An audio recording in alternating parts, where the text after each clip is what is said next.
श्री स्वामी समर्थ. नमस्कार मित्रांनो, माझ्या यूट्यूब चॅनलमध्ये आपलं पुन्हा स्वागत. पारायणाची पद्धत आणि फलश्रुती. जर तुम्ही स्वामी भक्त आहात किंवा स्वामी सेवेमध्ये नवीन आहात तर तुम्हाला श्री स्वामी चरित्र सारामृत पारायण करायला हवे.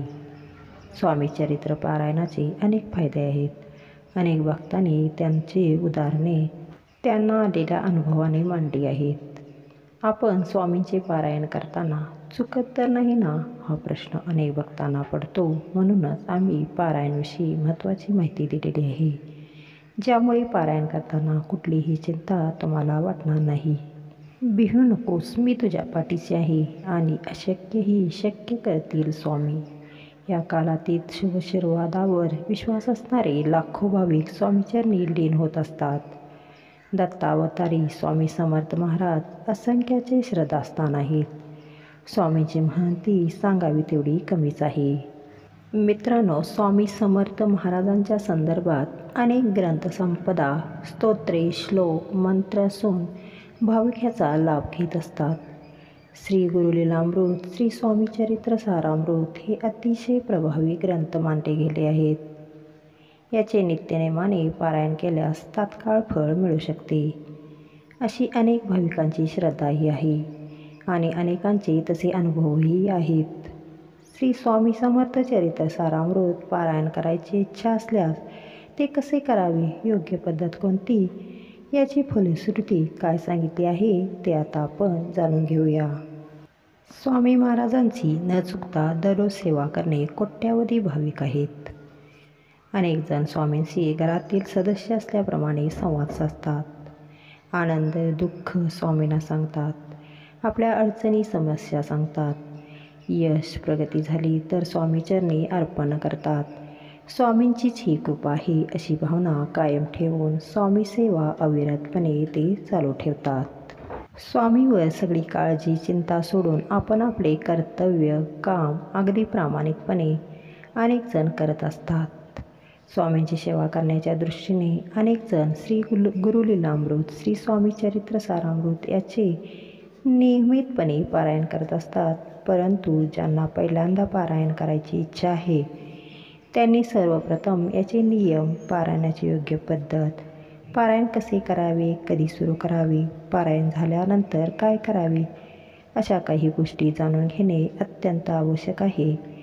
त्यानुसार संकल्पबद्ध होऊन स्वामी सेवा सुरू करावी. पारायण कधी करावे? श्रींच्या भक्तीला आणि सेवेला काळ वेळेचे बंधन नाही. तथापि पारायणासाठी सोमवार, गुरुवार आणि पर्वणीचा काळ उत्तम मानला जातो. दशमी, एकादशी आणि द्वादशी या तिथींना 3 दिवसाचे पारायण करावे. ज्यांना शक्य आहे त्यांनी एका बैठकीतच संपूर्ण पोथीचे वाचन करावं. आपली श्रद्धा, भक्ती आणि इच्छा यानुसार या संपूर्ण पोथीची 3, 7, 11 आणि 21 अशी पारायणे करावी. किंवा रोज एक अध्याय वाचला किंवा ऐकला तरीही चालेल. पारायणाची वेळ सकाळीच. स्नानानंतर नित्याची देवपूजा करून भोजनापूर्वी पारायण करावे. पारायणाची पद्धत. वेळ निश्चित केल्यास उत्तम. स्नान करून शुद्ध वस्त्रे नेसावी. मस्तकी गंध लावावा. नित्याची देवपूजा करावी. कुलदेवता, इष्टदेवता, गुरुदेवता आणि श्री स्वामींचे स्मरण करावे. वडीलधाऱ्यांना वंदन करावे. पारायणाच्या प्रारंभी उजव्या तळहातावर पळीभर पाणी घेऊन आपले नाव, तिथी, दिनांक आणि वार यांचा उल्लेख करून आपण कोणत्या इच्छापूर्तीसाठी हे पारायण करीत आहोत हे बोलावे. अर्थात पारायणाचा संकल्प करावा आणि तो उद्देश सफल व्हावा म्हणून श्रींची प्रार्थना करून ते पाणी ताम्हणात सोडावे. हे पाणी नंतर तुळशीत टाकावे. आता श्री स्वामी चरित्र सारामृत पारायण कसे करावे त्याची पद्धती आणि फलश्रुती जाणून घेऊ. पारायणाची व्यवस्था. सर्वप्रथम चौरंगावर उत्तम वस्त्र अंथरून ठेवावे. त्यावर श्री स्वामींची तसबीर आणि मूर्ती ठेवावी. रांगोळी काढावी. समई लावावी. त्यानंतर गंध, पुष्प, धूप, दीप आणि नैवेद्य या पंचोपचाराने श्रींची पूजा करावी. गंधाक्षता आणि पुष्प वाहून पोथीचीही पूजा करावी. पारायण. आसनावर बसून श्री नाव आणि पोथीला वंदन करून आणि त्यातील अर्थ नीट समजून घेऊन शांतपणे वाचन करावे.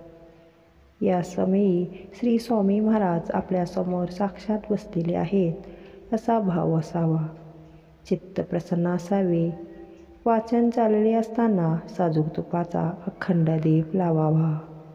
पारायणानंतर वाचन झाल्यावर स्वामींच्या फोटोला गंध, हळद, कुंकू आणि फुले वाहावी.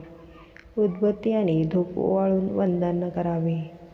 नैवेद्य दाखवावा आणि सर्वांनी प्रसाद घ्यावा.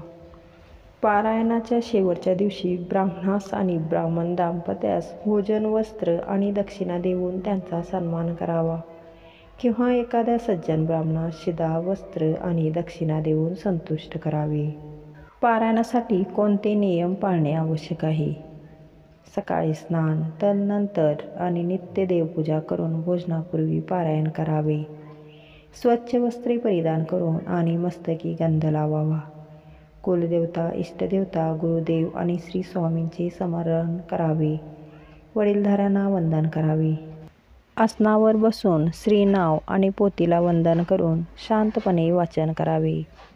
पारायण चालले असताना साजूक तुपाचा अखंड दीप लावावा. वाचन झाल्यावर स्वामींच्या फोटोला गंध, हळद, कुंकू आणि फुले वाहावी. उदबत्ती आणि धूप ओवाळून वंदन करावे. नैवेद्य दाखवावा आणि सर्वांनी प्रसाद घ्यावा. अशा प्रकारे श्री स्वामी चरित्र सारामृत पारायणाची सांगता करावी. धन्यवाद. श्री स्वामी समर्थ.